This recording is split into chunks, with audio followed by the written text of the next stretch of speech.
يستعين أعوذ بالله من الشيطان الرجيم بسم الله الرحمن الرحيم كنتم خير أمة أخرجت للناس تأمرون بالمعروف وتنهون عن المنكر وتؤمنون بالله وقال الله تبارك وتعالى اجعلوا بيوتكم قبلة وأقيموا الصلاة وقال النبي صلى الله عليه وسلم والله في عون العبد ما كان العبد في عون أخيه رواہ سنن ابو داود۔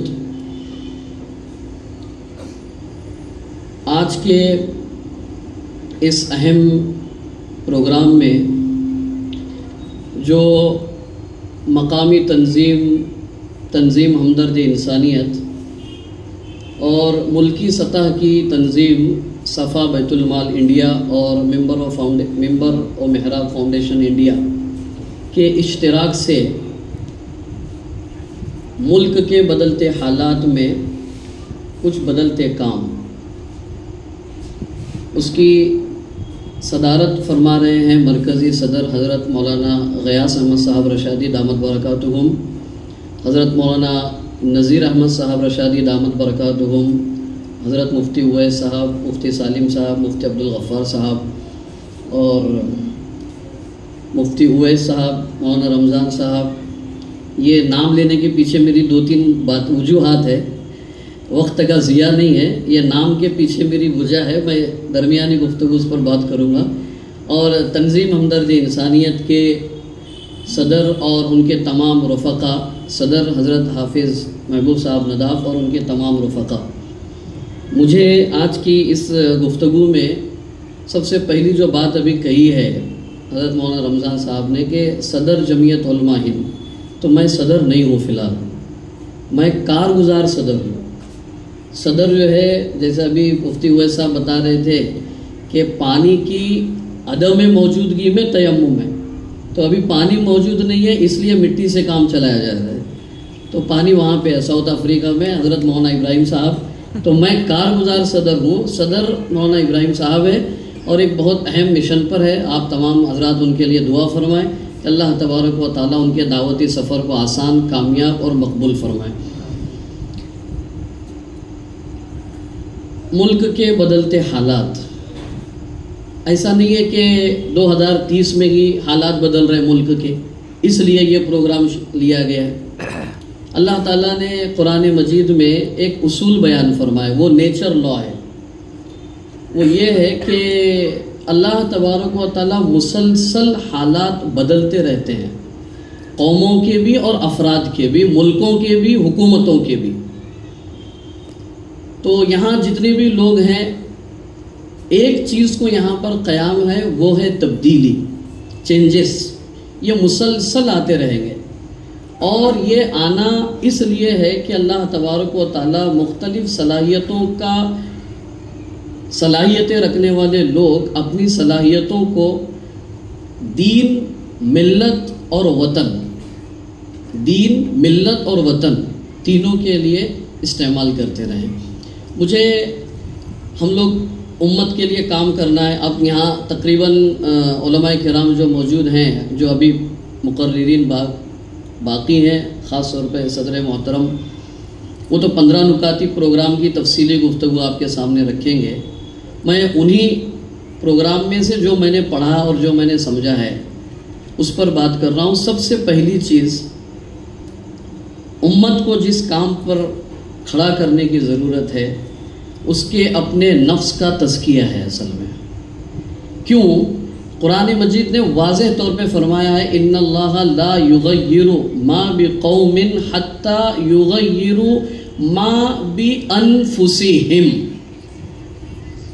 جب تک ان کے نفوس کی تبدیلی نہیں ہوگی حالات کی تبدیلی نہیں آ سکتی ہے۔ اور نفس کا تزکیہ کیا ہے؟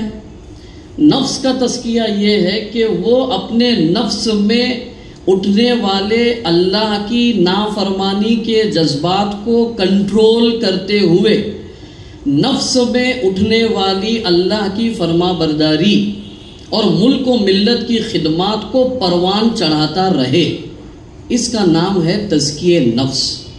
یہ ایک کام ہمیں اپنے اپنی صلاحیت اور اپنے اپنے پلیٹ فارم کے ذریعے سے کرنے کی ضرورت ہے۔ نمبر 2، تعمیر ملت، ملت کو، امت کو اٹھانا۔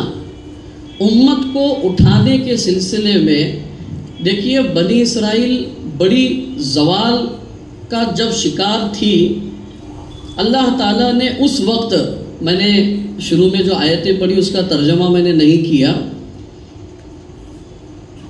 اس میں جو آیت میں پڑھنا چاہ رہا تھا اس کا ترجمہ دوسری آیت کا، بنی اسرائیل نہایت زوال کی حالت سے گزر رہی تھی امت۔ اس وقت قرآن مجید نے ان کو ایک ایکشن پلان دیا ہے، ان کے لیے ایک لاہی عمل دیا ہے، وہ ہے اجعلوا بیوتکم قبلۃ واقیموا الصلاۃ۔ لوگو، اپنے گھروں کو مرکز توجہ بناؤ۔ میں نے یہاں پر ایک پروگرام ہوا تھا اسی جگہ پہ، اس وقت کہا تھا، ہمارے استاذ ایک بات بتاتے تھے، وائر مستی بشر، وائر مستی بشر، سارے جہاں کا جائزہ، اپنے جہاں سے بے خبر۔ دنیا میں کہاں کیا چل رہا ہے ضرور اس کی خبر رکھنی چاہیے، کیونکہ رحمت دو عالم صلی اللہ علیہ وسلم چٹائی پر مسجد نبوی پر کچی چھت کے نیچے بیٹھ کر وقت کے سپر پاور روم اور فارس میں کیا چل رہا ہے، ان کی سائیکولوجی کیا ہے، اور ان کی سائیکولوجی کو سامنے رکھتے ہوئے رسول اکرم صلی اللہ علیہ وسلم نے دعوتی لیٹرز اور دعوتی خطوط لکھے۔ تو خبر تو رکھنی چاہیے، لیکن عالم کی خبر ہمیں اپنے گھر کی خبر سے اگر بے خبر بنا دے تو ایسی خبر کوئی معنی نہیں رکھتی ہے۔ اس لیے ہمیں اپنے گھروں کو مرکز توجہ بنانا چاہیے۔ ہمارے بچوں کی ایمانی سطح کیا ہے، ہمارے بچیوں کی شرم و حیا کی سطح کیا ہے، ہمارے نوجوانوں کی دین پر اعتماد کی کیا سطح ہے، یہ ہر باپ کا، ہر ماں کا، ہر بڑے بھائی کا، ہر دادا، ہر نانا، ہر بڑے گھر کے فرد کی انفرادی اللہ کی طرف سے ڈالی ہوئی ذمہ داری ہے۔ الا کلکم راع وکلکم مسئول عن رعیتہ کے ذریعے سے۔ ایک تو یہ، وَأَقِیمُوا الصَّلَاةَ، نماز قائم کرو۔ مفسرین نے اس سلسلے میں بہت ساری باتیں لکھی ہیں۔ موجودہ دور میں اقیموا الصلاۃ، گھروں کی اصلاح کے ساتھ اقامت صلاۃ کو کیوں جوائن کیا ہوا ہے، کیوں جوڑا اس کو؟ ابھی مفتی عبد المہیمن صاحب بتا رہے تھے، دوسرا کام جو تعمیر ملت کے سلسلے میں کرنے کا ہے وہ یہ کہ ہمیں امت مسلمہ میں بنیادی کام اب ہمیں جو کرنا ہے، مسجدوں کو امت کی رہبری کا مرکز بنانا ہے۔ اصل میں کیوں ہماری مسجدوں میں کوچنگ کلاسز کیوں نہیں چل سکتی ہے، ہماری مسجدوں میں کاؤنسلنگ سینٹرز کیوں نہیں چل سکتے ہیں، ہماری مسجدوں میں مائکرو فائنانس کے حلال طریقوں پر بلا سودی قرضوں کا انتظام مسجد سے کیوں نہیں کیا جا سکتا ہے، ڈپریشن میں مبتلا نوجوانوں کی صحیح کاؤنسلنگ کا نظام مسجدوں سے کیوں نہیں کیا جا سکتا ہے، جبکہ رسول اکرم صلی اللہ علیہ وسلم نے عملی طور پر یہ کام کر کے بتایا ہے۔ میں ساری مسجدوں کی بات نہیں کہہ رہا ہوں، جو مسجدیں ایسا انفراسٹرکچر رکھتی ہیں جہاں پر ان میں کے کچھ کام کیے جا سکتے ہیں، یہاں قوم و ملت کے دانشوران علماء کرام موجود ہیں، میں دست بستہ ان سے درخواست اور گزارش اور ریکویسٹ کر رہا ہوں کہ اپنی مسجدوں کو امت اور اس سے آگے بڑھ کر انسانیت کی رہبری کا مرکز بنائیے۔ انشاءاللہ آپ دیکھیں گے 5 سال کا یہ پروگرام بتا رہے ہیں، 2 سال میں آپ نمایاں تبدیلی دیکھیں گے ہم لوگ۔ اللہ مجھے آپ کو عمل کی توفیق دے۔ دوسری چیز، ہم کیا کریں مسجدوں کے؟ ہوتا یہ ہے کہ ہم لمبی لسٹ بناتے ہیں، اس میں کہ 2 کام بھی نہیں کر پاتے ہیں۔ میں 3 کام کی لسٹ دے رہا ہوں مسجدوں کے سلسلے میں۔ نمبر 1، تعلیم اور جاب کے سلسلے میں وہاں پر انتظام کیا جائے، کاؤنسلنگ کی جائے۔ نمبر 2، گھریلو مسائل، میاں بیوی کے مسائل، باپ بیٹے کے مسائل، پراپرٹی کے مسائل۔ یہاں ہم پولیس کمشنر آفس سے لگ کر کے کھڑے ہیں، میں خود بنفس نفیس کئی مسائل میں وہاں پہ موجود تھا۔ وہ معاملہ مسلم خاتون کا ہے، مسلم بھائی کا ہے، اور ان کو کاؤنسلنگ کر رہے ہیں غیر مسلم پولیس کے اہلکار۔ کیا ہے ہماری مسجدیں کیا ہو گئی؟ ہم گویا کہ صلاحیت سے کم ہو گئے، ہمارے پاس انتظام نہیں، قرآن کی شکل میں ہمارے پاس رہنما کتاب نہیں ہے، رسول اکرم صلی اللہ علیہ وسلم کی تعلیمات کی شکل میں کیا رسول اکرم صلی اللہ علیہ وسلم نے ان فیملی میٹرز کو، گھریلو مسائل کو حل نہیں کیا؟ ضرور کیا ہے، بشرط ضرورت سیدھی اس لیے ہے کہ اس کو ہم اپڈیٹ کر کے اپنے کاموں میں لگائیں گھریلو۔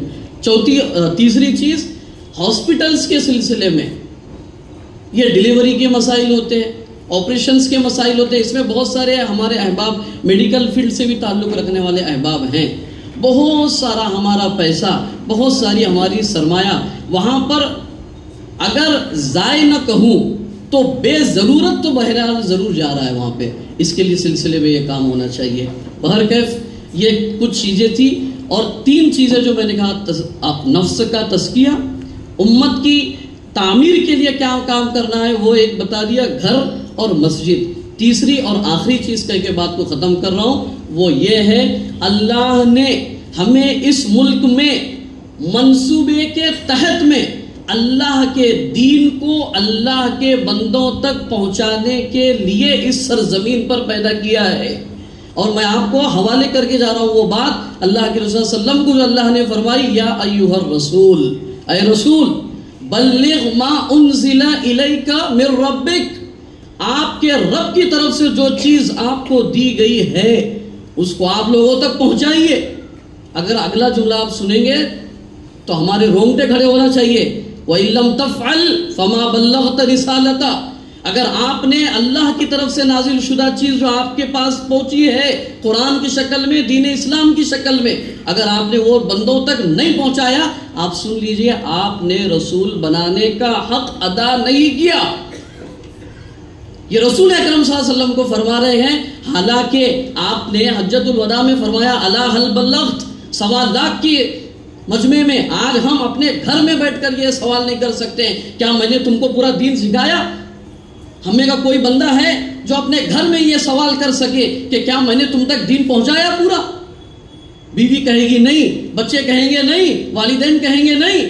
کیا کام ہوگا اللہ کے نبی کا 1.25 لاکھ انسانوں کے سمندر کے سامنے، کھلے آسمان کے نیچے، زمین کے سینے پر اللہ کے رسول سوال کرے الا هل بلغت، کیا میں نے اللہ کے اس بھیجے ہوئے پیغام کو آپ تک پہنچایا؟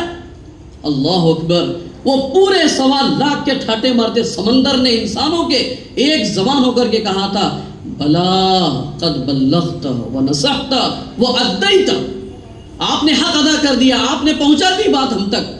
کیا ہندوستان کے مسلمان اس پوزیشن میں ہیں کہ وہ ملک میں یہ اعلان کریں الا هل بلغت، کیا ہم نے آپ تک اللہ کا دین پہنچایا؟ کیا کوئی گلی کا ایک نوجوان اس بات کو گلی میں ٹھہر کر یہ چوراہے پہ بات کہہ سکتا ہے کہ کیا میں نے آپ تک اللہ کا دین پہنچایا؟ اگر کہا بھی، اگر سوال کیا بھی تو جواب کیا ہے؟ تو تیسرا کام ہے اللہ کے دین کو اللہ تک، اللہ کے بندوں تک پہنچانا۔ اللہ، اور آخری بات، اگر اس دین کے پہنچانے میں کسی طرح کی کوئی تکلیف، کوئی رکاوٹ، کوئی سازش تمہارا راستہ روکے گی، اللہ تعالیٰ کا وعدہ ہے واللہ یعصمک من الناس، آسمان کا رب تمہاری حفاظت کرے گا۔ اگر ہم اللہ کی حفظ و امان میں آنا چاہتے ہیں، ملک و ملت کی خدمت کرنا چاہتے ہیں، ایک طرف ہم کو اپنی شروعات اپنے نفس کے تزکیے سے، اپنے گھر کے افراد سے، مسجدوں کو مرکز ہمدرد اور مرکز انسانیت بنا کر کے دین کی دعوت ملک کے چپے اور فرد تک پہنچانے کے لیے اگر کام کریں گے، انشاءاللہ اللہ تعالیٰ پھر سے ہمیں امت کی، انسانیت کی قیادت نصیب فرمائیں گے۔ اللہ پاک آپ کو مجھے عمل کی توفیق عطا فرمائے۔ وآخر دعوانا ان الحمدللہ رب العالمین۔